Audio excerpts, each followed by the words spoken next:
welcome to the Dad and Sons podcast, where we have Liam Edwards back again from the pits. Oh my God, I missed you guys. How you doing? How you doing? I missed you guys too. Aww.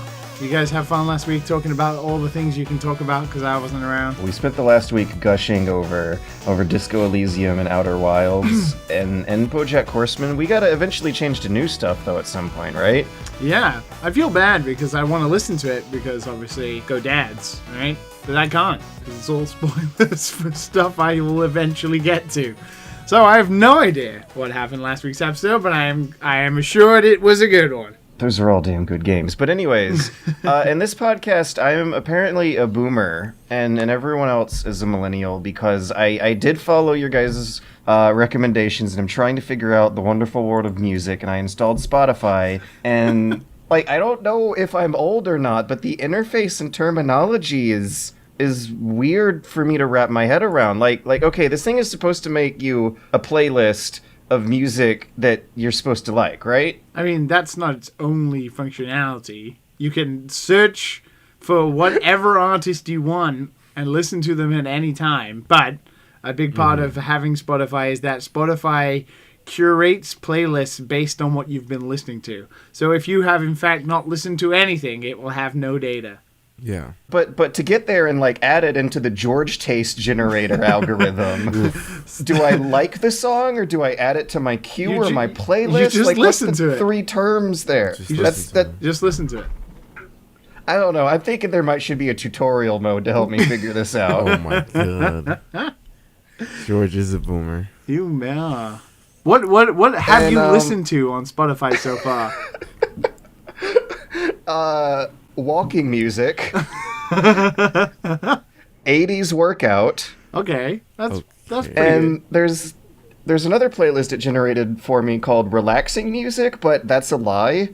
The first choice on there was an acoustic version of the Mad World song. Remember from the Gears of War commercials? That's that's pretty my really- playlist, dude. Yeah. Yeah.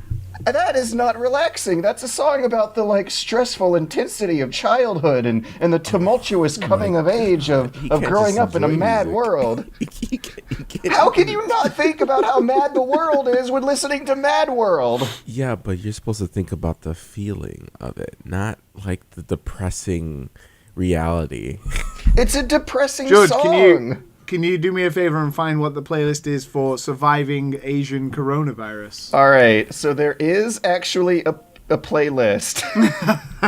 I actually typed it in and searched it, and something came up called Canciones para el Esperar el Coronavirus. Let's see what that means, and if I just horrifically cursed everyone out in Spanish. Oh my God.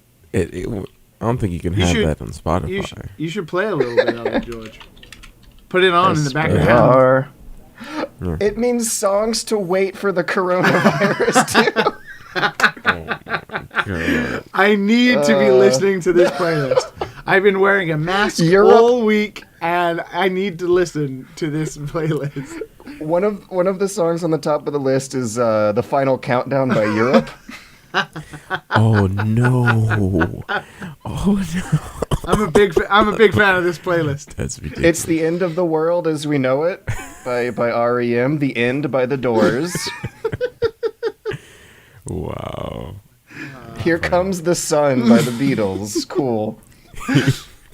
So, anyways, in the spirit of me finally reaching those golden older years where technology gets more mysterious than before, I decided to do a bit of audience participation and totally forgot to mention that it was for the podcast because I did it at 4 a.m. in the middle of the night. Yeah, great job, technology. And asked Twitter, what is there not an app for, and what will there never be an app for? It's a pretty good one. I mean, you would generally think there's an app for everything. Yeah. Well, according to James A., by the username of iHasCorolla, there will never be a dating app that will send you personalized videos from WWE superstar Hulk Hogan. Wait, there is no way Hulk Hogan isn't on Cameo.com. We here on the Dan Sons are big fans of Cameo.com, even though we've probably been banned on there for harassing David Hayter. Yeah. But there is no way that Hulk Hogan, that bankrupt like 4 times... He's not on there. He's not... Oh my... Does he not know? He could make so much money. But he's still big. He's still big. The full message is there will never be a dating app that'll have Hulk Hogan explaining to you how and why the message you're about to send her is cringe. But I think Liam actually just cracked the secret code here. Well, that's the thing with Hulk Hogan. You can imagine it'd be like, "Hey, brother, you get your first video for $100, and if you get me to be racist, it's $50." Oh my god. Oh yeah, so it's cheaper to make a video with him that has him getting in trouble for it. I mean, if it's his sex tape, it goes for free on the internet. So, Odeon Sleep suggests DMs in your local area waiting to run a game for you or find players for your dungeon fast. that sounds like an app. That sounds like it could be waiting to happen, yeah. Matt, yeah. is that an app that you have come across? Which app? An app that's like Tinder, but for DMs. DMs? Dungeon Masters. Oh. Not No. your usual type of DMs. Yeah. I'm thinking like, sliding into the DMs Yeah. type DMs. I Not was just your- like, not what do your you mean? weekend That's just plans. messages. Ooh. Weekend plans DMs. Yeah. That would be kind of sweet. Can you imagine a couple dungeon masters? That would be interesting. I don't think that It'd would be great. exist though. It'd be great if there was an app like in the city where it was like D&D games happening in your area that need players. And that's got to exist in some way. I can almost imagine a economy develop out of it. Like professional DMs could charge people for really high quality sessions or something and advertise through the app. It could become a new gig economy. We can disrupt the market. I mean, D&D's popular. It's not that popular, is it? It's popular, but Not that popular. Yeah. I got into it. I actually started getting involved with the group and trying to wrap my head around the idea that I can just think up of something for my character to do instead of pick from George, a list of video game verbs. let's divulge a little bit here. George, what is the name of your D&D character? It's pretty cool. Luctric Steel Buckle. is he a thief? He's a dwarf who's crazy. Wait, and he is a fighter. Yeah. Yeah, I knew it. Fucking knew it. I got involved with the really serious DM that has us playing on Roll20, which visualizes the game board in front of everyone who logs on, and the DM slides the pieces across, and she puts music on. Like they'll have a playlist of Sounds Elder Scrolls brilliant. and movie music. We're gonna do And- this, right? The three of us, we're gonna do Yeah, this, right? I gotta do this. Yeah. Dads and Dungeons. Really? I haven't Dungeon played Dads. D&D in forever, dude. I haven't played it in a couple of months okay. either. We did promise that we would do this at some point. We could try, but that would be fun. What else, George? What else Well, apps on? In don't any exist? case, app that tells you what food you'd most likely enjoy from a restaurant based off your previous meals. So you can't work Spotify, but you could work that. Dude, I would have so much more fun doing Foodify than Spotify. I would spend all my money on the first day. Foodify. I wonder how that would work, though. It would have to be based on other people. Uber Eats Right. kind of already does this, right? Like Uber Eats in Japan Ooh. recommends dishes based on what your previous orders were. Yeah. So that kind of already See, but that's exists. Japan. That's Japan. But it's still Japan Uber has a Eats. certain standard in Yeah, in that's food. true. That's true. I Over here in have a America, theory. Garbage. you're like, tier. oh, you like pizza? All right, well, here's You've ordered. This is the This is fifth nice. pizza you've ordered this week. Working late hours. How about another pizza? yeah. Here's Little Caesars. No, I don't want Little Caesars. The kicker here is that the algorithm would need to know what item you order at the restaurant. So what I think we need to do is partner with everyone's bank so that when you swipe your credit card, it sends data of your transaction and preferences to a various selection of third-party companies that will cater restaurant You recommendations could pay to through. you. You could pay through the app, like PayPay in Japan or something. You could have your credit card tied to the account, and then you just scan a QR code. on your phone, and then it pays for it, and also takes. But we the need data. to pay for this, right? Pay for the app? Our monetization scheme. I think we should tack on like a 2-cent charge every time people. No, they're just selling your data. We're just selling everybody's data to Facebook. Now that's big money, and definitely not gonna get us in trouble in any way, shape, or or form. violate everyone's privacy, or just create shittier jobs that don't have as good protections as the older ones. Liam is looking to make his own game, so he needs that Facebook money, huh? I need any money. Just give me any money. PSA username suggests something that I am super down for. They just say, I can list off at least 5 different government bureaucracy bullshits that need streamlining into an app that'll never get done. Healthcare, immigration, housing for young people, etc. Seriously, I don't know why Guys, this isn't like governments, especially in Yeah. America. You pay for fucking everything, right? Like they will spend money on absolute garbage. I can't believe there isn't apps that help you just sort out like the most necessary of things. Like, oh, my pension. I need to pay that. Oh, I need to sort out my healthcare. Why is there not an app? Seriously, like, wouldn't it be great if you could do your taxes on your phone? If you could do everything, I do everything on my phone. I would love for everything to just work. I would love for a tax thing to just scan all the receipts. Yeah, just point your phone at your W-2, press a button, and it, like, when you put Why a do I check have into to the do bank, this? it can scan the handwriting on your shitty scribble serial killer You guys handwriting still write checks. checks in I America? do. I don't know. Matt, how does it work for you? I do not write checks. Holy shit. Well, you can't. You say still do that when, like, in Japan they don't even use credit cards. Well, that they do much. now. You But just- actually, Japan is so adverse to credit cards that Japan started its own bubble, where as of 2020, the biggest thing is to use payment apps. Like PayPay and 7-Eleven Pay, which absolutely got like $6 million worth of money stolen from it in like its first week. But they're like huge into these apps now. The biggest one I think is called PayPay, and you basically attach your bank account to it. You don't attach your credit card. You attach your bank account to it, and then you use your phone or your Apple Watch or whatever to just scan it at the konbini or vending machines, because all new vending machines have it as well, and you just pay for everything with your phone. So Japan So what skipped you're the whole telling- credit card thing, and Japan was like, They "Nah, fuck skipped it, dude. Decades of it. Fuck it, we'll just go straight to apps. We'll just tie this app to Yeah, your they bank skipped account." credit cards and went straight to Cash App and Venmo. But Japan is trying to get away from cash so much that it's actually cheaper by 2% to buy everything via these apps, because they give you cash back on everything to I'll do it. incentivize people Yeah. to use it. When we come back for Nintendo Land this year, let's do it. Let's use all the silly Japanese payment apps. Honestly, instead it's of worth it. cash. Like we got so we have like a lot of Japanese offices have this like it's kind of like a kitchen. You know, you have like free snacks and stuff like, or you pay for things like in an office. So we have like a snack bar where you can pay for it using PayPay. Like you can literally, there's a QR code on a piece of cardboard and you just scan it with your phone and you pay for it. But like they were really trying to push it so hard that for every $10 you basically got $3 back.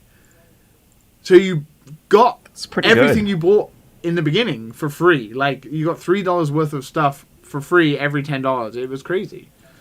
And So just like 30% discount on anything ever. yeah, and that went off Jeez. like I 6 would months. never do that in America. No, Japan is really pushing really hard to do it. I think it's because of the Olympics this year, and they want to, when all the foreigners come over and they're like, hey, yeah, we don't use banks and faxes and It'd probably really help out. I mean, you guys do not like credit cards for some reason, and everyone else does. It's weird because in the UK, I used to feel terrible about using my debit card to pay for like $1 worth of things. And now in Japan, I pay for everything with my phone. Next thing you know, they're going to be putting chips into your arms. That would cut out the middle amount of apps. Might as well get rid of it. You could just scan your wrist. Beep. Beep. And in any case, what do you guys want to do some small talk about?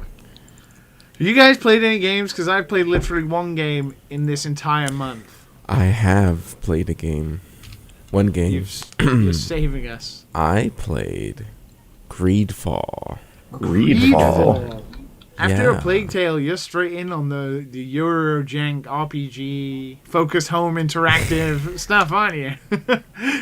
Is it Spiders? Is they called Spiders, the guys who make Greedfall? Yeah, a game by Spiders. Wow. It sticks in your brain. Let me tell you, I never remember studios until I look it up for myself on the internet.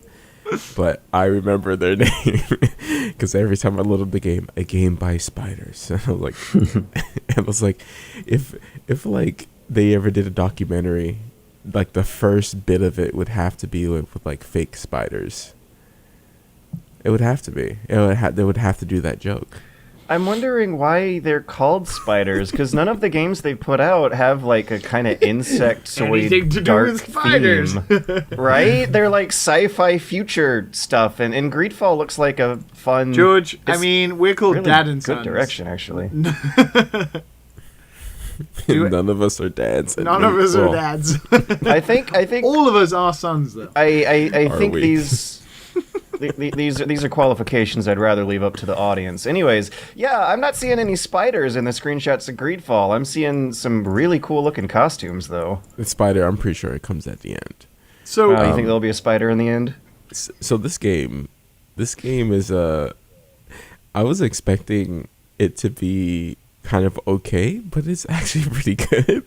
really? That That's is really surprising. cool to hear about. Yeah, because I saw it and it's like, it's like one of those games. It's like, oh, a bunch of 8s. It's just like Yeah. all right. It's like really all right. When you see it plastered all over like all the game screens and stuff.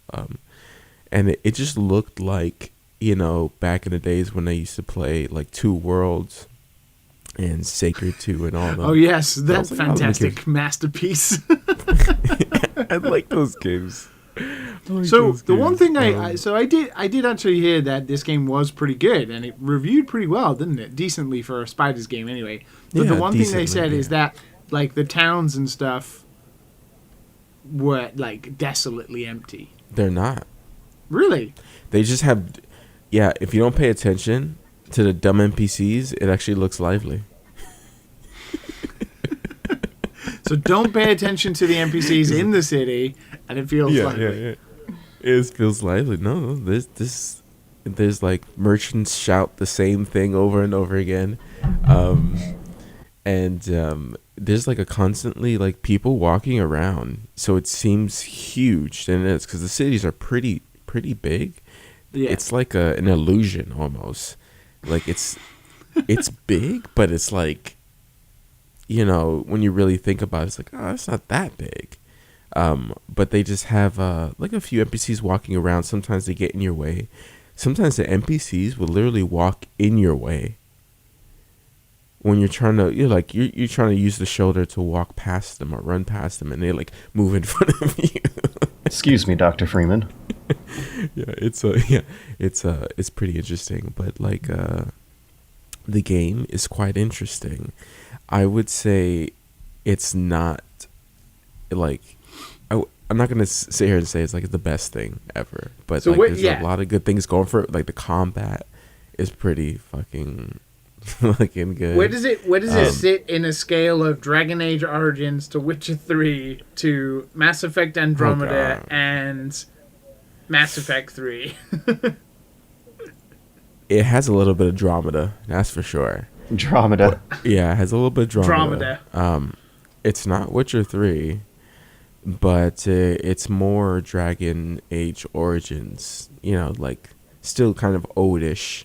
There's still like when you first start it, like the camera does move instead of it just cutting. It just move into like your player controlled camera, like from a cutscene.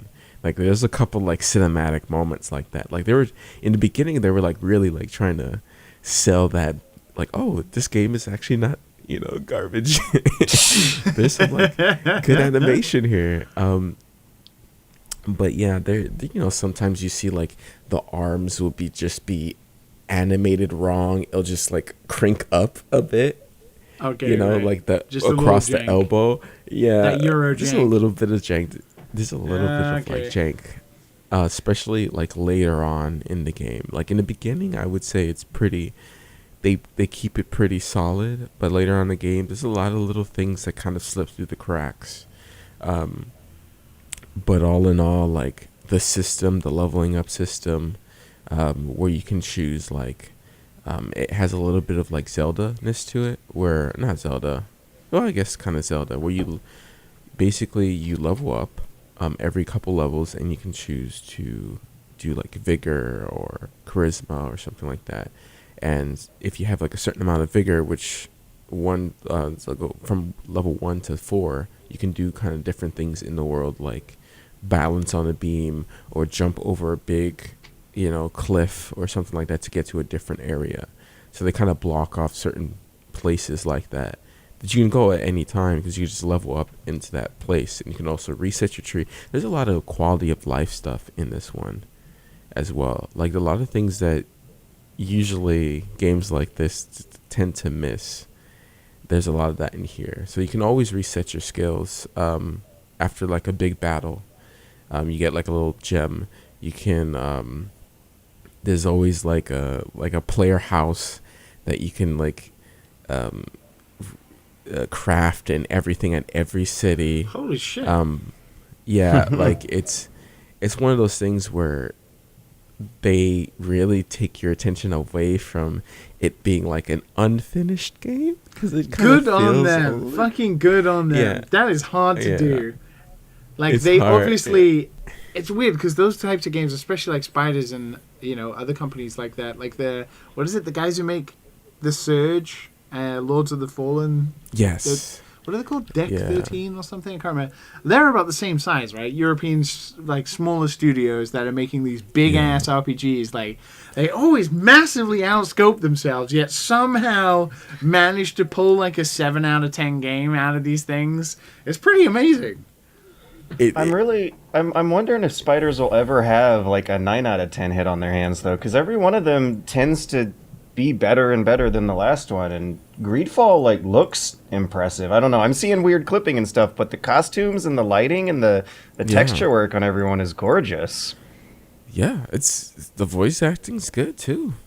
I mean, they pronounce words very differently. I keep hoping that this studio will develop into something that's like a real competitor with BioWare, but I still see that the Metacritic's on it hovering around the 70s. Yeah, I think the money is in a very different type of league, but... So, Matt, are you playing on PC or are you playing on console? I imagine, I imagine it runs a little better on PC. Did you get it like on the cheap, or was it how did you end up with it anyway? Yeah, it was a little bit on the cheap side. Let me see here how much I paid for it. I just went ahead and bought it. I was like, I wanted to try RPG again, because I've had that itch again. You know when you Like get an that RPG, itch, it's like, okay, that I've played RPG itch. Disco. Yeah, I played Disco and all of them, and I was like, what is left for me to play? What is left for me to play? And I saw Greedfall, so I was like, okay, you know what? Let me actually try it out. Nice. Yeah, Greedfall. Yeah, it's gonna be like 50 bucks. So it's gonna be like 50 bucks. I don't know if 50 bucks is going to be the best for everyone, like for this game. Like I'm not gonna say it's gonna, like, for 50 bucks you can get a lot of other stuff. Would you say 50 bucks has been worth what the time you've had with it now? No, because I feel like I still need to play the next half of the game, and for me, like always, I want to know how the game ends before I like say like, oh yeah, that was worth it. I feel Ah, like right, you have okay, to right. stick the landing.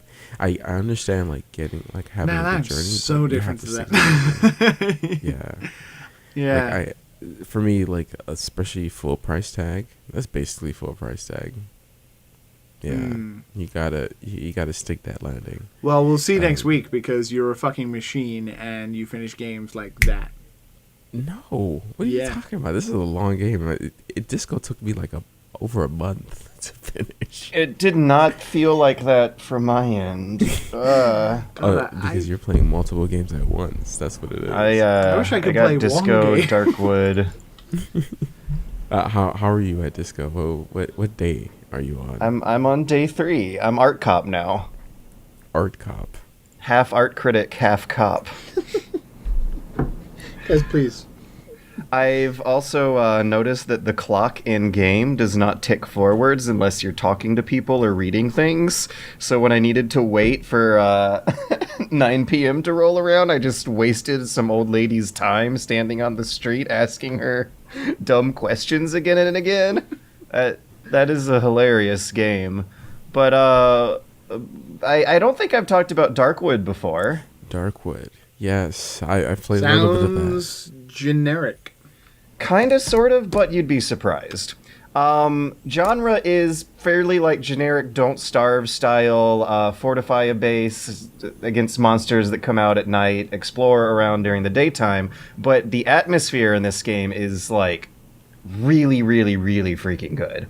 There's a lot of cool visuals that belie a little bit of unpredictability to the mechanics that are good for horror. When you are inside your house at night, you hear this horrifying fog outside, and sometimes you'll hear doors creak open, and it'll be like, or furniture sliding around, and it'll really happen to the physics objects in the game, and you might see like a face appear in the fog outside. This looks absolutely terrifying. Oh yeah, it is. It is also surprisingly polished too. I was playing some early access versions in earlier years, but this time they it feels like they shrunk the map and made the destinations a little bit less of a walk to one another, and optimized some tutorial and player user experience stuff. But it still does that thing that a lot of games in this genre do, where when you die, you kind of sort of replay the same 15-minute chunk of what you were doing earlier the previous morning if you die at night. And there's a lot of long walking back to the same places over and over again. The repetition is a little grating on me, but I'm wondering if it'll smooth out and power later on as I power through the learning curve and get through it. Because it is, like, I would say it's worth the $15 price to feel this atmosphere itself. Like, the game has phenomenal pixel art, sound design, and eeriness to it all. It's got some of the spookiest footstep noises in any horror game I played. Damn. Well, I'm a wuss, so I won't be playing. So, okay, how far did you get? Because I remember getting my place and then trying to figure out like how things work.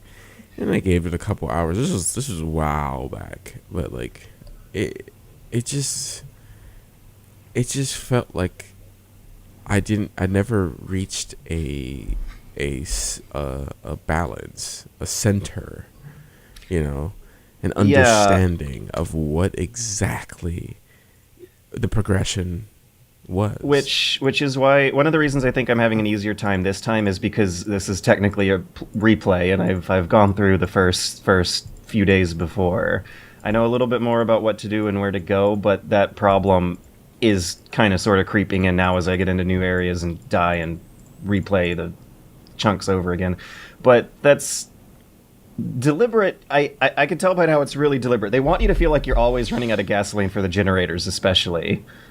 Like, I rarely feel confident beginning a new day in Darkwood with whatever supply of gas they've left me behind from the previous one. Like the pacing here is Silent Hill. It's designed so that every time you run out of bullets, you'll find a new pack of one right then. Very, very sparse. Is it random generated survival? It's a survival game, right? So yeah. What is survival about it? Is it randomly generated, or is it a story? Or I don't want to confirm whether or not it's totally procedurally generated because the level looks kind of sort of what I remember from years ago, but items might be misplaced depending on some formula behind the scenes. But it's survival in the sense that you're crafting bandages and dealing with status effects, chipping away at your HP meter over a long, slow burn, time management. Are you playing it right now, George? I'm clicking through screenshots. I was going to say, that's a hell of a lot of clicking. You must be running away from something. Did you hear that? All right, well, time to make a timestamp and edit it out. Sounds good. Well, as you guys know, I've been far too busy making games than to play them. And I have barely played. That statement. I know. But I've been making games. And he's stroking his hair. He says it too. Is that what he's stroking? Are you sure? I don't even know what day it is, let alone your bullshit. No, honestly, God, I have barely played anything. But in my typical Liam on his bullshit kind of way, I played Legends of Runeterra. That sounds like a video game name if I have ever heard a video game name. It is the League of Legends card game that came out last week. Lame. Very lame. Another card game segment. Okay. I did play another game that I'll talk about very briefly in a minute because I haven't really played much of that yet, but I'm kind of enjoying it. But first, Legends of Runeterra. It's a card game based around League of Legends. It copies a lot from Hearthstone and a lot from Magic. Of course it does.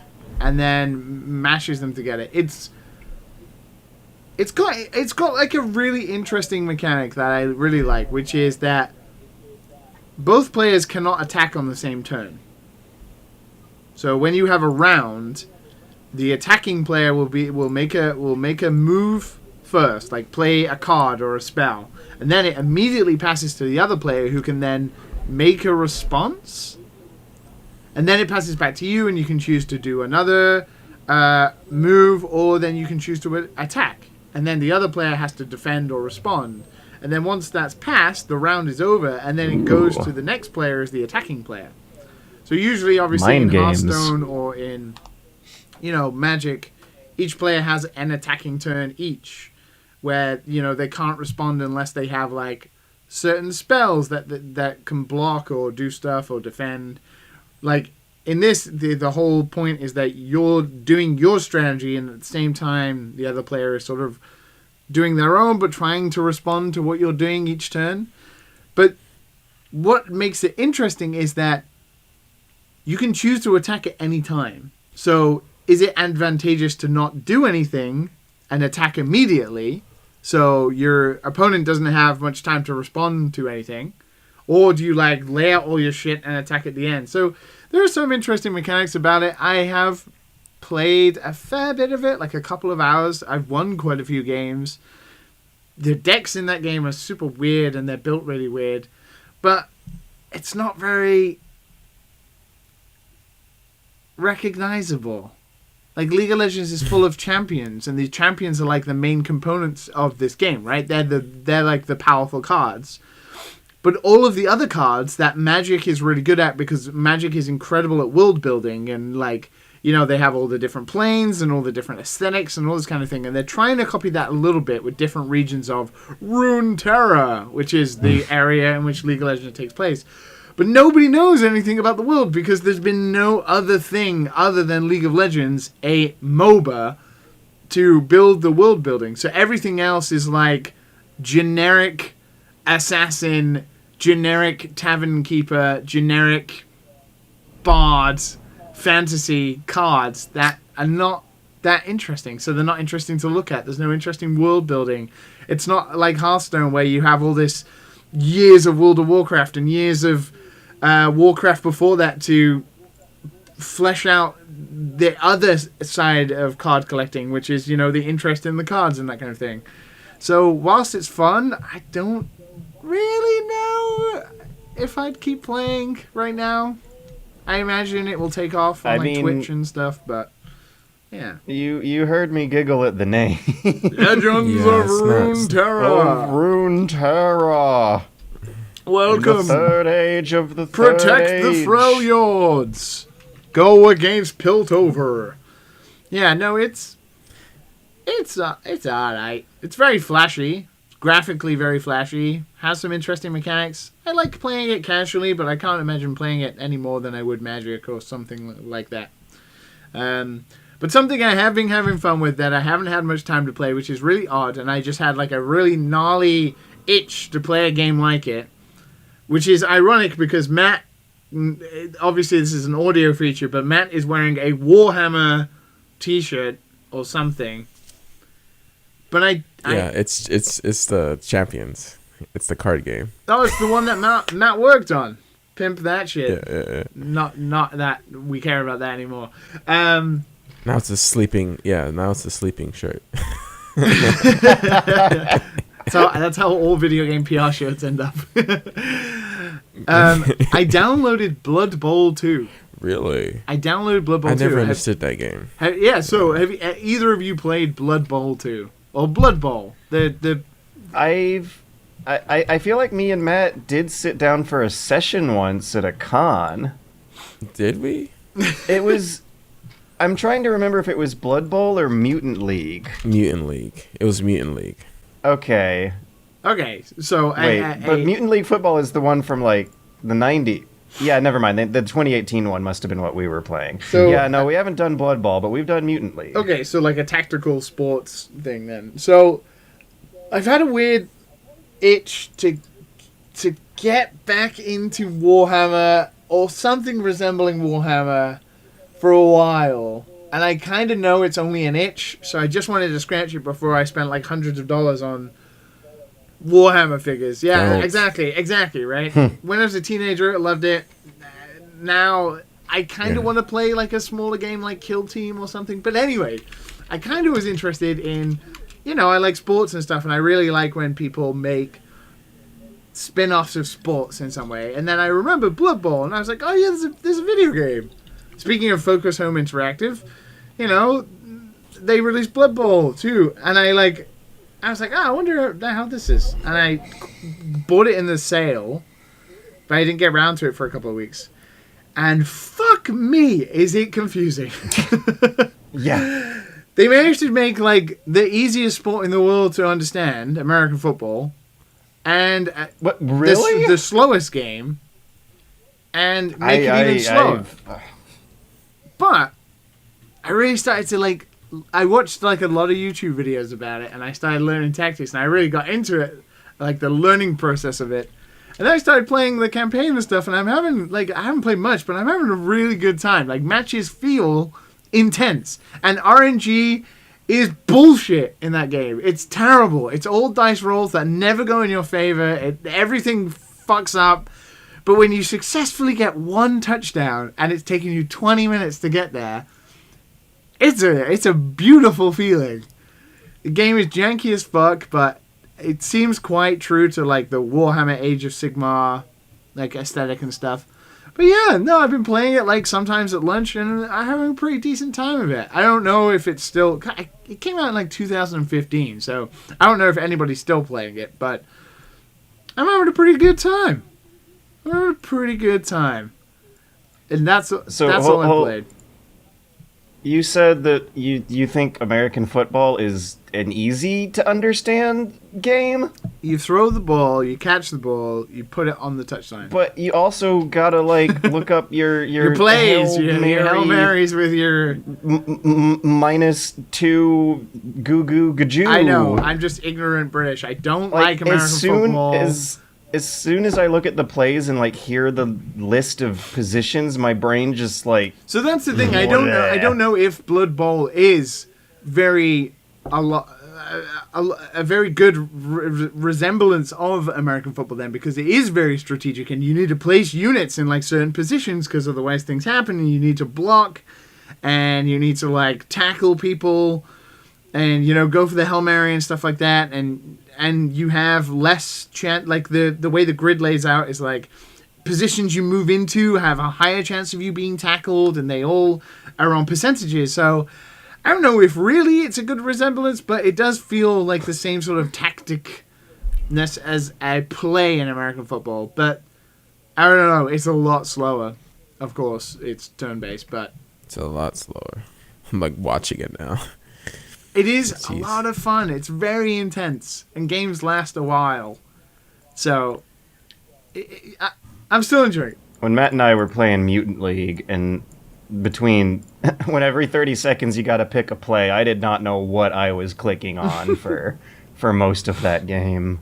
Football is more complicated than Dungeons and Dragons. I mean, yeah. Football is more complicated than doing my taxes. Why isn't there an app for this? Figuring out football. Yeah, so basically that's all I've been doing. Thumbs up. Well, it still sounds like fun. It has been a brief respite. It's been nice. I haven't had much time to play. Like, I really want to play Outer Worlds. I want a weekend to play Outer Worlds. Outer Wilds. I've just not had Outer Wilds. that time. The better one. The better one. Even after my 10 hours Oh, of they're play. they're both good boys. They're both good. They're both But fine. I have not had a weekend to be able to play games in a while, so I'm looking forward to that. I've been doing a lot of reading when I have chance, so that's been good. Matt, No. have you been doing a No. lot of reading? Did you drop the Odyssey? Yeah, it's over there. It's over there. No, I read through a few pages and I was just like, no, this is not what I signed up for. I mean, It's funny I can't because say I'm surprised, but I was looking for Dune and Name of the Wind because those books I've started the Name of the Wind. Oh, dude, yeah, fuck yeah. Way back. That's what I'm yeah, reading and right I never now, got right? to finish Did it. I mention that on the last podcast? Yeah. Yeah, fuck yeah, dude. No, I don't- I'm about to no, finish you it. I weren't think this on is the last first podcast. time. No, like the the- first time I heard any of The this. podcast prior. Podcast before that one. Yeah, I those were the two books I was looking for, and the library didn't have it. And I was just like, "What are you good for at library?" Dude, just So I went read to the read one on that your was, like, phone, right there. man. Talking of apps, just read on your phone. It's so Oh, great. that's right. Dude, just we were talking Honest about to this. God, read on your phone. Yeah, It's yeah. like the best. I'm sorry, physical books, great. Yeah, but reading on the phone is really convenient. I do like the physical book. Me Yeah. too, but honestly, you will literally never go back. I need to have like a big screen. I can't have just like a little phone to read everything. books are I want tiny. big What are you letters. talking about? I'm getting old, man. You got an iPad or It's something, not like big a enough. tablet. Yeah, That's pretty big. That's the size of it your is face, pretty at big. least. it is pretty big. It is pretty big. And once oh. you go black, I mean, once you. No, I don't know if I said this since we already talked about it. I walked in and I just saw Odyssey on display, and I was just like, "Oh, Odyssey! This is a sign. Right? Like Did George was I talking about it. Let do me that? try it Like, out. I'm That wondering was a what mistake. actually got you to buy That was a it and mistake. try to That give book it a is go. thick. That book is so thick. Oh my god! Mhm. Yeah. So no, I need to pick up Dune next time I'm there and read that Before instead. Villeneuve's film comes out. I'm guessing it was like all the names and places and backstory and lore that. Yeah, I would have to keep rereading. Yeah, I man, would I'm not sure it get was through all of book the anytime words, soon. wasn't it? It was just the words, just every bit of the words. Well, I'm wondering, did you try reading through it like with a wiki next to it, No. like you were reading video game lore? How is Then- that Because fun? that's how I feel like it's meant. I feel like that's schoolwork. What you told me to do is schoolwork, which is literally what they do. In Yeah, school. Yeah, but You have I to do haven't a been in Dad and Sons school in report. so long that. Oh, okay. Maybe that's my problem. Maybe I'm yearning to go back into that mindset. Maybe I want school. Maybe that's what I want. You want to study a piece of literature? Just yeah, fucking Odyssey. So fucking Yeah, bad. I want to learn more about our imagination and how it evolved over time. It's like, as a media critic, it's real fascinating to dig into this stuff. Anyways, I think It's gonna be a standard now. You have to read the Odyssey in order to be, a game critic. gatekeeping with Gatekeeping via 4,000-year-old Greek mythology. fantasy novels. Yeah. But yeah, like the Odyssey evokes a time where like people went on Zelda adventures as part of like the normal part of their mental experiences. Life was or at least if you were a man, at least life was a violent quest for glory, and that I feel is something that we do when we engage in a lot of fantasy and pop culture nowadays. But the Odyssey is like a capture of when that was the religion. I'm insanely fascinated by that stuff, and I think it does fold into why I also like writing about pop culture and fiction and video games. And yet you've not watched or listened to any pop culture for a long time. Ooh. I put out a video and an article, and I played 2 games over the weekend, and I've been trying to watch Agretzko Season 2. I'm keeping that guy in mind, but honestly, you guys, I don't know if it's as good as the first one. But Wait, whoa. You've opened Pandora's box here. What did you just say? I'm really, really sorry. I don't know if Agretzko Season 2 is doing it for me like Agretzko Season 1 was. Oh no. We've started talking about the words we would not utter. I know, and I don't even have anything that significant to say because I just saw 1 episode, and after that I went back to Darkwood. Ryan, I'm so sorry. Wherever you are. Wherever you are, Ryan. If you just crashed your car at that news, It's wreckage. It's awful. We gotta go to the break. Get out of here. Bye. There he goes. Off for his hourly poop. Matt, I've got a question for you. This is the break, by the way. Mm-hmm.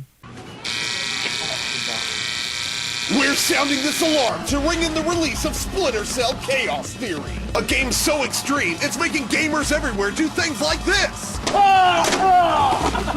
Watch what happens when we try to run Splinter Cell Chaos Theory on a PlayStation 1. Then watch when we try to run it on a graphing calculator. Oh! Then watch what happens when we put it inside a cup. Oh! My name is Ryan O'David Donald, editor of Power Extreme Gamer Monthly, and I think that Splinter Cell Chaos Theory is the greatest video game to ever grace a console. The graphics are superb, and the controls are as if God himself invented a game, and All the critics agree. The game's even more fun than playing with a barrel of toxic wood. So we had some dirty talk over the break, but now we're back to complain about gamers, and that's what I feel guilty about, is because I remember like throwing in some previous news topics about gamers and it not going well, and this is another one. I can't foresee how this one wouldn't go well, because it's a silly story about silly gamers, but the U.S. federal courts have now ruled that muting toxic gamers is not a violation of their civil rights. In accordance with the lawsuit that's been dismissed by plaintiff Amro El Ansari. Oh, here, yeah, already. That's all it takes. We're up. Why is this new? Okay. Well, anyways. No. Like I mean it in like a. Why did they even have to go to court with this? Because here in America, we have the freedom to sue people for whatever the damn hell we want, and this is a law school dropout guy who knows how to do it.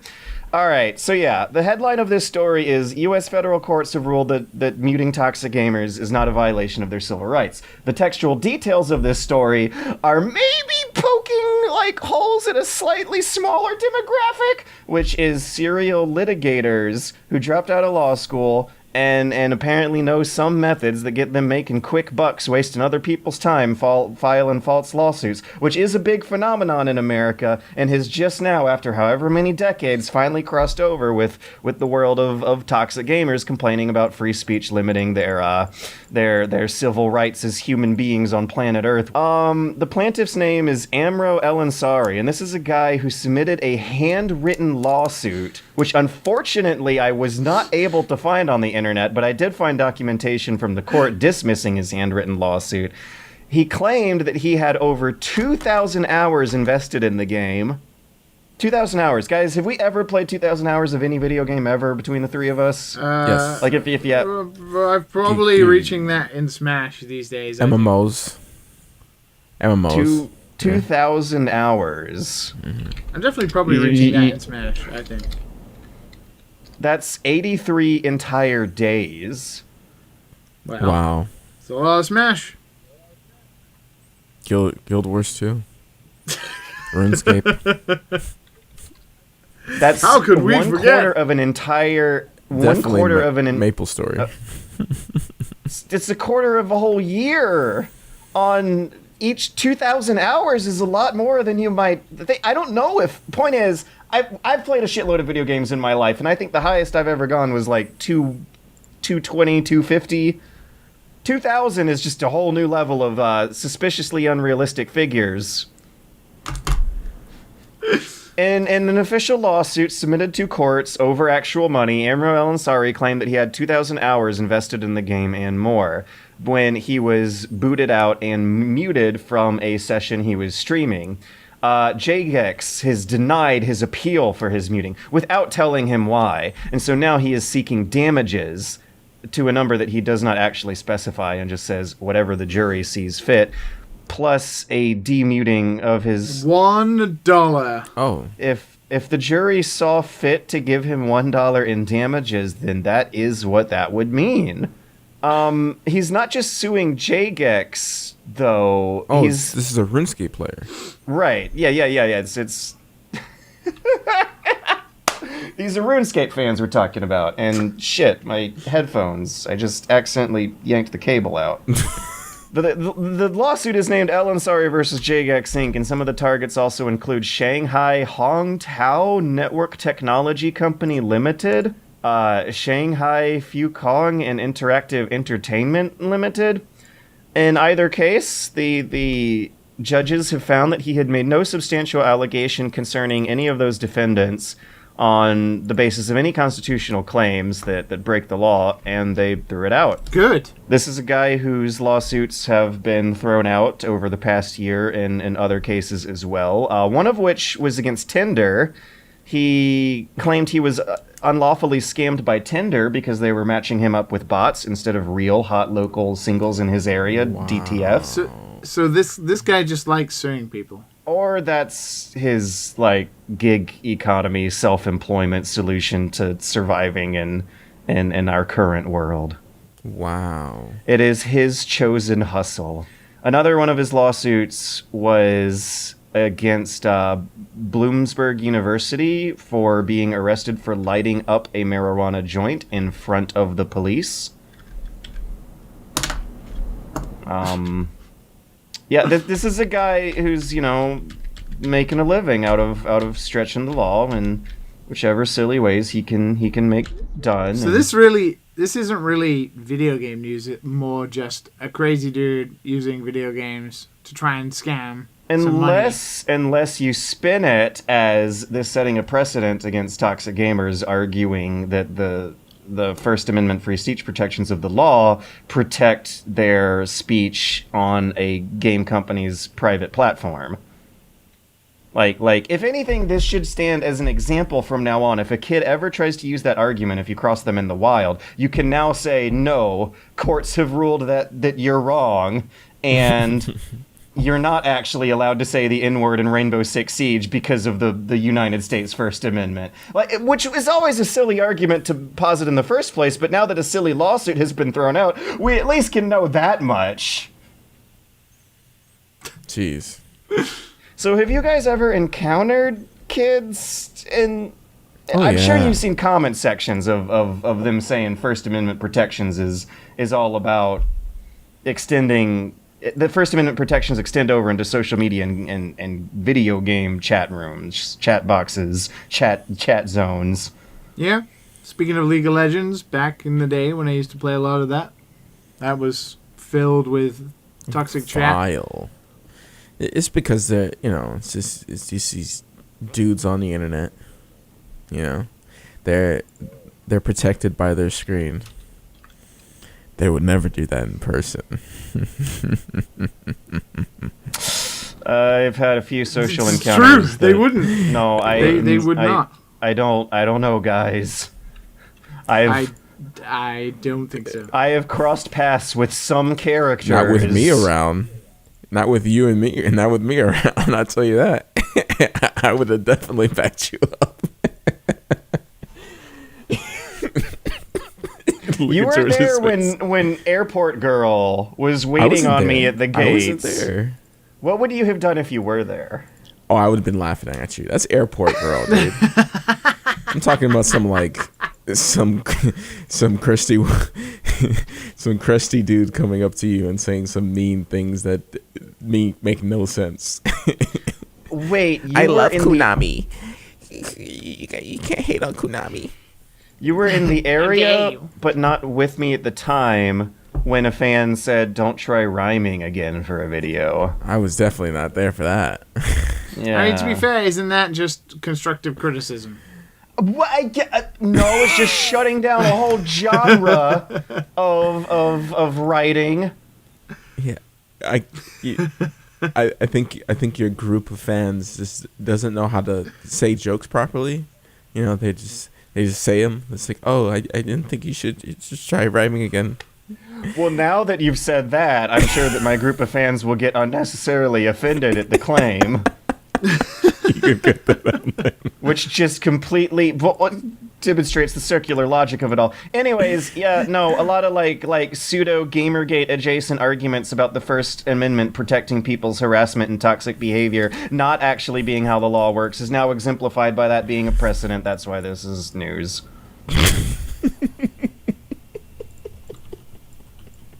Well, George, it's in your constitutional civil rights or whatever the hell it works in America where you can just ignore these people. unless I get a subpoena from him for libel and slander and defamation for talking shit about his handwritten anti-RuneScape lawsuit that got thrown out.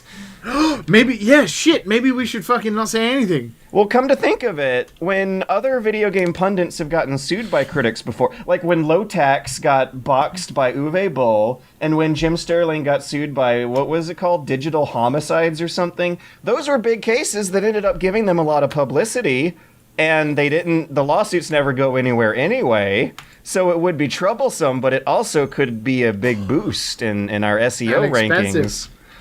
Well, expensive. You know, you gotta like some sort of weird guerrilla marketing.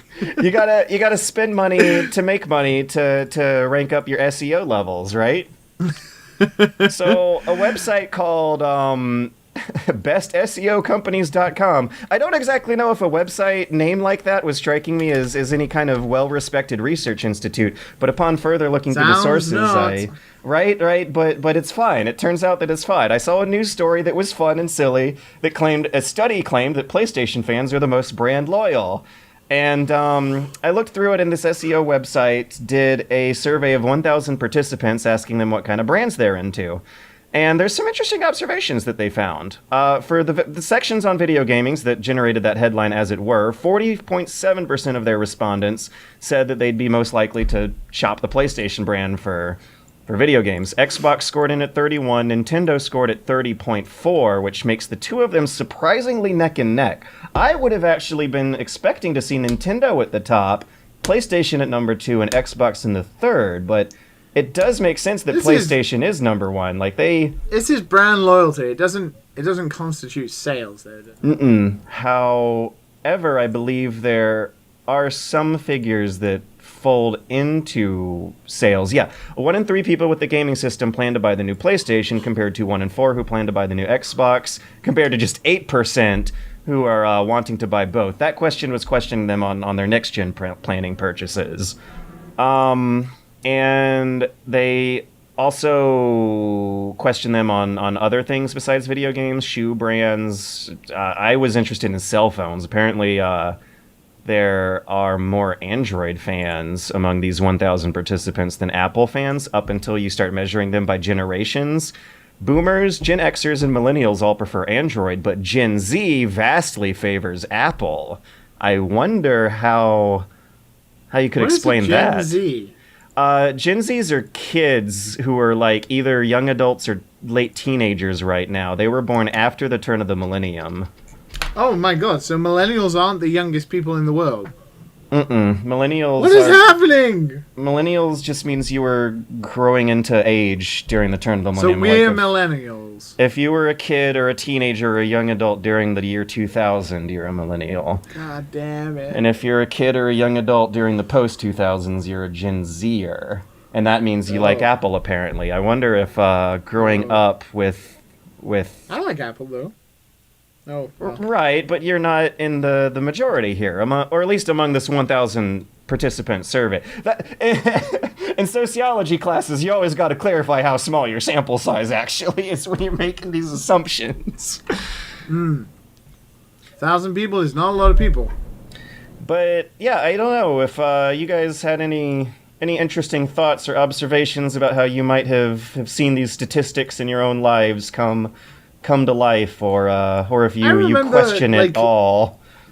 During the Xbox 360 and PS3 era, that was the most prominent I can remember of like the console wars that wasn't Sega and Nintendo, because Sega and Nintendo were trying to outmarket each other. There wasn't really fighting on the internet about which console was better, because obviously it was a completely different time. But even though I think, Sony and Xbox were not trying to outmarket each other during the PS3, Xbox 360 era, the online debate was endless about this. But that seems to have died down, really. It still exists, and it surprises me when it does. And I don't doubt that it does. I just wonder if it does to the extent that it felt like it did, like 10, 15 years ago. No. My guess is that kids who engaged in that grew up and that grew out of it, and the little small amount we're seeing nowadays are the kids who still fall into that because their parents can only afford to buy them one console. Because the rest of the kids probably play free stuff. It very much did cheap seem stuff to coincide with the birth of PSN and Xbox Live. And then, Xbox Live being like its own revolution at the time because it was so good. I don't know about you guys, but I feel like striking up a conversation with the random gamer online got way worse after Xbox Live. I didn't really do that very often, but I do remember very clearly one Scottish guy who I ended up in a game with playing Halo Reach, maybe? And I remember adding that guy on my friends list. I remember playing some games with him for a good year and a half. And that is the only recollection I have of like randomly meeting somebody online in a game and then it being a positive experience to the extent of then playing further games with them. I wonder how old Craig is doing, wherever he may be in the world. Yeah, I have a couple people like that. Xbox 360 was like the golden age for me. Playing with online people all the time, randomly. You meet people all the time. I think my fondest memories lie with Jedi Knight and Jedi Academy in 2002 and 2003, which would have been just slightly before the advent of Xbox Live. I remember people making maps for their clans that were just like little hotel rooms full of inside jokes. And you would walk through the maps, laugh at the jokes, laugh at the environmental storytelling, and it was a little narrative FPS experience. And then, 10 years later, Gone Home comes out, and that's 30 not Flights bad. of Loving. Yeah, stuff like that started to come out with commercial polish, and gamers hated it a decade later, when a decade before gamers were fine with it. Gamers hate everything. Come on. Yeah. I blame what I'm interested to know is music. if you guys had to choose, if only one brand of these could survive, what brand would you choose? And you can't say PC, of course. Only 14.7% did. Well, that I feel like brings the reality to the sheet of statistics, because I would choose PlayStation. For as much as I was expecting Nintendo, because they have such an exclusionary marketing and distribution environment. If you go to if you go to an electronic media store, the Nintendo section is very much built on nostalgia. And it's also inconsistent over time. We can see this as evidence of fanboyism, but more and more I think about it, see as reasonable marketing trends. The PlayStation brand has been consistent over almost now as long a time in the public's consciousness, at least, as Nintendo. It did take a dip during the PS3 era.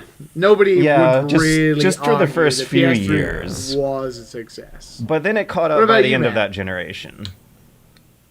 Matt, what about you? If only one could survive out of the big Between three. the two? The big three. The big three? Ugh. 360 was like my thing. But Yeah, but you gotta everything you gotta look at before Xbox and as after. Xbox now. Yeah. Xbox One is quite a tragedy. PS2 age was phenomenal. Yeah, it's what it's gonna be, isn't it? Yeah. Like if Those two consoles were the thing. You had a PS2 and you had a 360 and you just had everything you needed. Like, yeah, so you had a Wii. Your friend had a Wii, and you played some of those games, and that's it. But like, you had a 360 and you had a PS2. Not to say Nintendo was bad, but like, Nintendo was. You had your Melee system, you had your GameCube in the back. Blow off some dust off of it. And but the PlayStations are the Swiss Army knives. Like they play everything. Yeah. So. And in a survey about like raw purchasing decisions, it does make a lot more sense to me to think that PlayStation would win that contest than when it comes down to your average person's average dollar. Yeah, I would say guess. PlayStation. Yeah, it's so hard. Everybody knows that of course, I'm a huge fan of Nintendo's brand and the games, but when I have to think overall, like what I'd be getting out of like a year, Yeah. I would get like third-party stuff and play, but it depends if we're talking like brand. Brand seems to me to include like exclusives in that, like third-party stuff that plays on the console doesn't really count. And then if I think of the PlayStation exclusives I like, that's not very strong. I actually think I like a lot more of Xbox's exclusives than I do PlayStation's, especially now with like Xbox Game Pass and a lot of games coming out for free.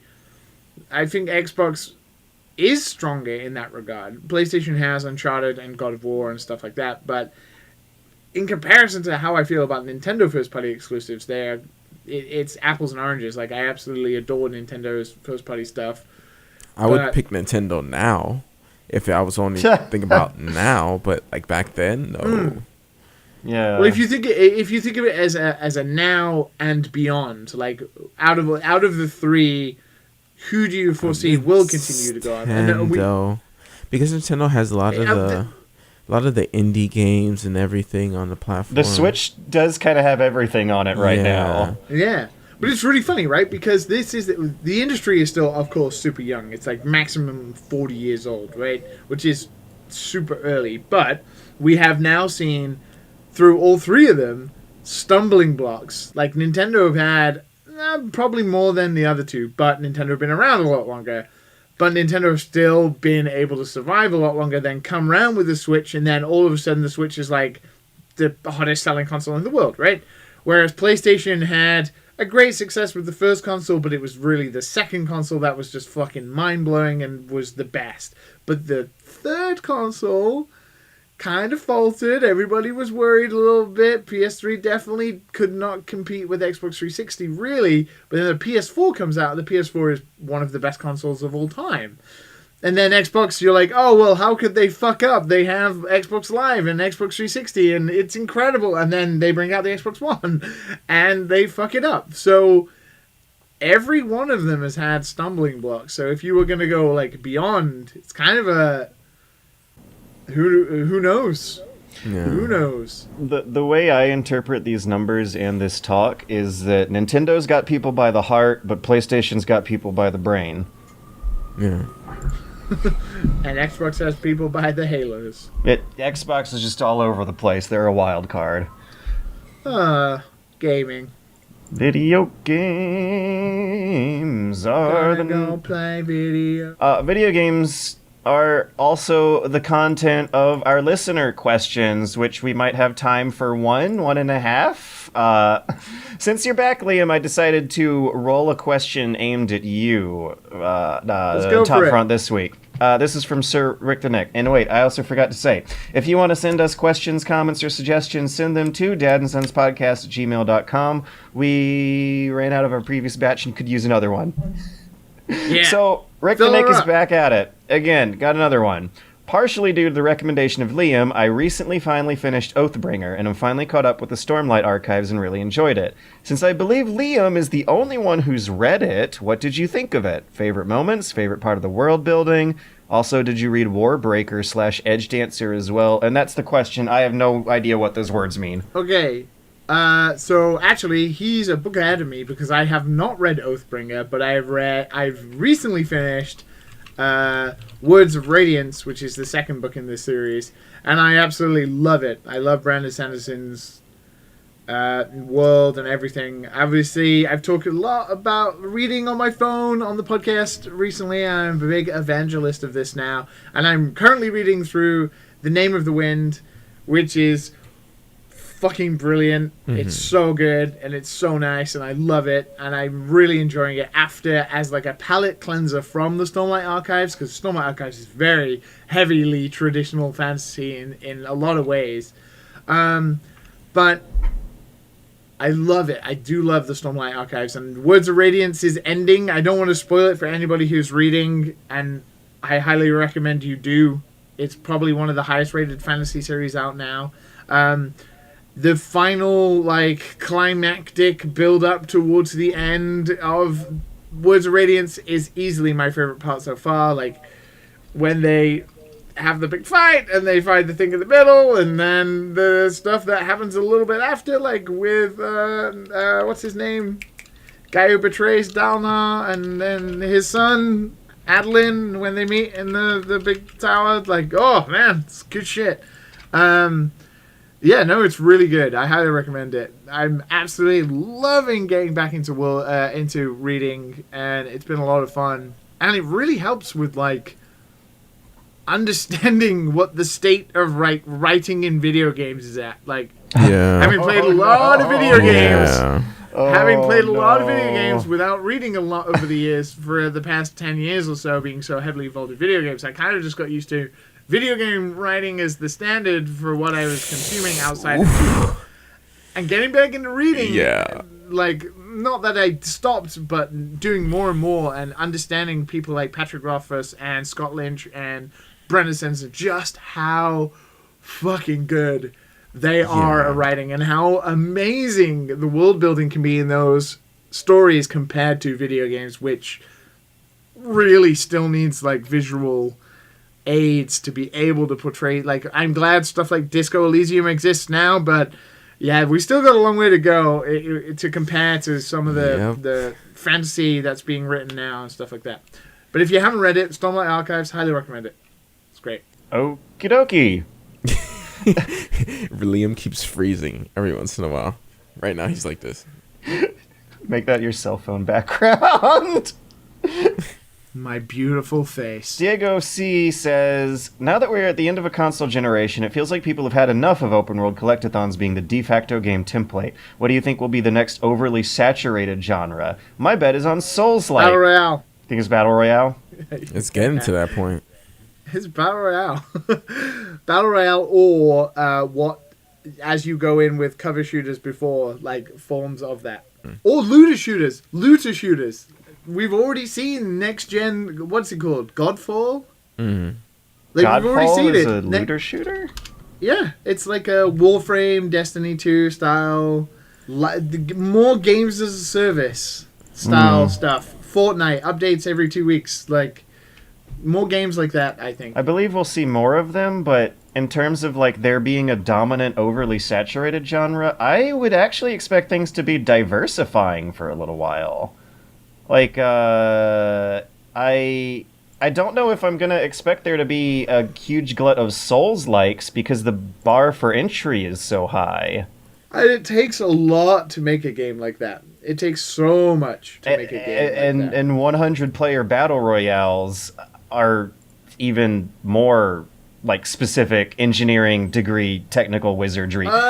You would think that, but I don't know. It's a lot easier to start with a base baseline content and then update it over time and get a better and better game that has been around for 2.5 years because you've just added a shit ton of stuff to it and you've been able to challenge it, change it, and balance it and stuff. But releasing a game like Sekiro or even, Jedi Fallen Order, you don't get that chance after people have played through it once, right? It's not an ever-evolving game. I feel like video game developers have this kind of almost like low-hanging fruit now where the idea of making a game that you can, with a user base that will spend a lot of money if your game is good enough to start with, the idea that you can just keep updating it with content and not have to go through massive development cycles all the time is really, really tempting. So I would be surprised if we did see more games like Souls-likes, which are tough one-time playthrough deals that have already been, proven by From Software that only those guys can really, really kill it, compared to how many games as a service we have now. And if you look at the Game of the Year winners for the past 2 years, you see that there is less of a hegemony over a established genre. But I bet I bet apart from like MOBAs and stuff like that, which is very specifically like PC based stuff, I bet like the top earning genres outside of MOBAs and battle royales is probably looter shooters or games as a service, like Warframe, Destiny 2, maybe I don't know how well did Anthem sell. Not very. But there feels like there is going to be more games like that where they just get updated all the time. You can spend money in the game. There's no end. Pillars of Eternity is not Pillars. Path of Exile. Poe. Path of Exile. Those guys still rocking it. There's a lot of games like that now. Like Riot. Obviously, Riot, League of Legends, they've been around for like 12 years. They've only just released their second ever video game. Yeah. I feel like we're going to see a lot more of it's weird to live in an era where MMOs aren't like people's just one-hit game, right? There are people who specifically only play Destiny 2 and then just don't play anything else. In any case, it totally doesn't feel to me like those years when modern military shooters were dominating so much of the conversation over sales and culture. And even when people were getting tired of open world sandbox collectathons, it feels like those were less ubiquitous than the modern military shooters, which were less ubiquitous than the World War II shooters, which were less ubiquitous than the Doom clone sci-fi shooters, which were less ubiquitous to every damn game coming out in the 80s and 90s being almost the same side-scroller. So I think things get more diverse with time, and I think the past few years are a big couple examples of that. Because if you Google best games of 2019, like, you don't even see the FPS genre dominate the list anymore. You got Apex Legends. Control is kind of a shooter.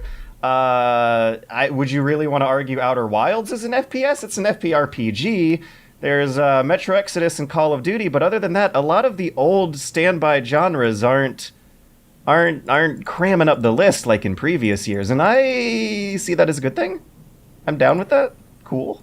Oh, it's not a bad thing. I think the question is more like, what game is going to be popular? What type of game is going to be popular in the next generation? What is like the next big thing? And I don't think you can just make battle royales really and be like, this is going to be great, we're going to make a load of money.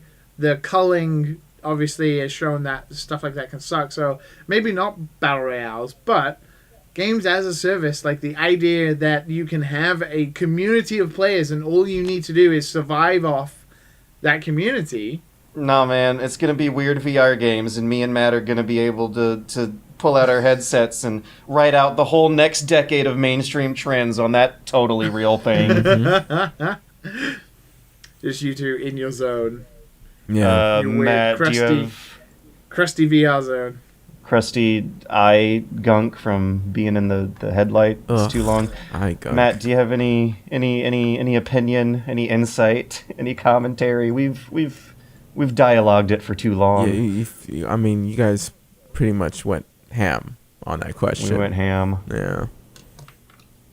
What game would you like to see as the next popular one now? What type of game would you like them to be making more of? Oh my god. I would love to see some more types of RPG stuff. Like, I would like not even just the regular traditional ones, but like Greedfall some more 2, Hollow Greedfall Knight. 3. No, some more Hollow Knight stuff. Maybe some more indie RPGs. You know, like I would like to see some more side strolling stuff, as well. There's not. Like, remember Lisa? Soul and Sanctuary? Oh yeah, Salt and Sanctuary. Salt and Hell Sanctuary. Yeah. Like, remember all that? Like, Yeah, like that none counts of that as a comes Souls up. Yeah. clone. None of that stuff comes up, you know? Like, just lots of weird stuff like that. I do like some good leveling up systems with good gear and stuff, and just putting that in different in different things would be nice, you know? Something a little bit different each time. But yeah, there's not many, and it's so hard to make huge open world RPGs like The Witcher 3 and all that. So I wouldn't say like, oh, I want more of those, because it's so hard to make those good in the first place. But yeah, maybe some indie RPGs I would be down with. Yeah, but I don't think that's gonna happen. I don't think that's I'm not gonna have another Salt and Sanctuary anytime soon. And I actually did like Blood of the Ritual. Is that what it's called? Bloodstain? Bloodstain, Ritual of the Night. Ritual of the Night. I actually quite enjoyed that, but It was okay. it was okay. Fine. Yeah. I mean, there are plenty of great indie games. I don't know if there are good indie RPGs, because RPGs tend to be really hard games to make. Yeah. So they tend not to be RPGs by nature of being short, condensed experiences. But it would be interesting to see. But even the RPGs we have seen, like Hollow Knight and Salt and Sanctuary, are both Souls-like RPGs anyway. So it'd be intriguing to see somebody make like a... I mean, it's not 3D. Indie JRPG. I mean, Crosscode, right? Crosscode was indie JRPG, right? Yeah. Like, stuff like that would be interesting. I haven't talked about it a lot, but there's a really... The Age of Decadence. I don't know if you guys remember or not, but that's like a 3D one-man indie RPG game that hits all the notes. I got to get back into that. Nice. Of course you didn't Like, finish it. Of course I didn't finish it. But that's where we finish this. Yeah. The only point I want to bring up is that Age of Decadence is also another example of that happening. Oh, this is old. Oh my god. This is so old, dude. Yeah, you know what is actually old is hearing you say this is old many times. Old, man. Like, Okay. it's looking a little bit like RuneScape. Not to say anything, because this is pretty impressive for one person doing everything. I mean, there's a lot going on here. And there's some cool animations in here. Just very, very small help. Yeah, that's pretty impressive, though. But anyways, It's pretty impressive. would you, For 2015, right? 2015. It's probably, 5 years probably ago. wanna... That's not bad for wanna- you. 5 years ago? That's not bad for you, George. Is it Yeah, more it's or less... within the decade time window. It still looks before 2015, but... Well, because it's a small project it Yeah, doesn't have money in it. I'm just saying you have a taste. That's all I'm saying. Nothing against the game. I do have a taste for plucky small groups of very cheaply produced media reaching new fun audiences like this podcast. Which I'm trying to figure out how to segue out of. It's 2020, guys. We need to be more hip and more Gen Z. So, oh yeah, that's right. We learned what that means today. Everybody who is a hip Gen Zer out there, you should rate this podcast on all those platforms. Actually, if you are a hip Gen Z person, I am legitimately interested in wondering why that study found such a higher preference for Apple over Android within Gen Z in particular. Like was Because it? you can rate Dad and Sons on iTunes. You can rate Dad and Sons on iTunes. You can listen to Dad and Sons on iTunes. All the cool you can load kids. All the cool kids like yeah. Apple. That's what Yeah, they but do. all the kids that have some money left over like Android. Their mommy and daddy buys Apple products for them. I'm wondering if that's what was happening. Like if earlier generations were introduced to the good cheap one and the bad cheap one and the good expensive one, but the later generations just grow up wanting Using the Apple. expensive good one by default. We grew up using Nokias, man. Those like old We pieces did. of crap. We were there before Apple, man. That's why we don't care. See, it's weird because I've bounced back and forth between having an Android phone and having an iPhone, and then having an Android phone and having an iPhone for like 10 years. And now I use an app. I've had like 3 iPhones in a row. I don't think I would go back to Android, even though one of the best phones I ever had was a HTC One X. I love that phone. But, You know, yeah, don't know. I have a little bit of an analogy. Matt, do you remember when we were kids how many more American TVs you would see in the 90s? TVs by RCA and Magnavox. And how nowadays we see like... I have never heard of either of those companies. Nowadays, it's all Japanese or Korean TVs. It's Sony or Samsung. Goddamn foreigners! And I wonder if Goddamn that's foreigners! I wonder if that's because of prior generations having that mental block of buying a foreign brand because they want to support the domestic What- economy. But what when were we were those growing up, we brands? didn't even notice. RCA and Magnavox. I have never heard of either of those. RCA, I had 2 RCA TVs in the house up until Yeah. 98. RCA were real popular TVs. Yeah. I have no idea. Oh man, I wonder if they're still around because that's also like a sign of the times. Is scary. Like all those jobs have gone away too. A lot of them changed Yeah. names and rebranded. Yeah. Yeah, it was sounding more and more like boomers. broken up in As 2011 this podcast and absorbed goes into on. Genie. You know, that's how I introduced it though. Was like you guys helping me figure out how the hell Spotify works. I'm trying to work Spotify on my old RCA Magnavox George is a boomer. flip phone over here. Cause I don't want my data going out to the market of the gray data brokers on the dark web.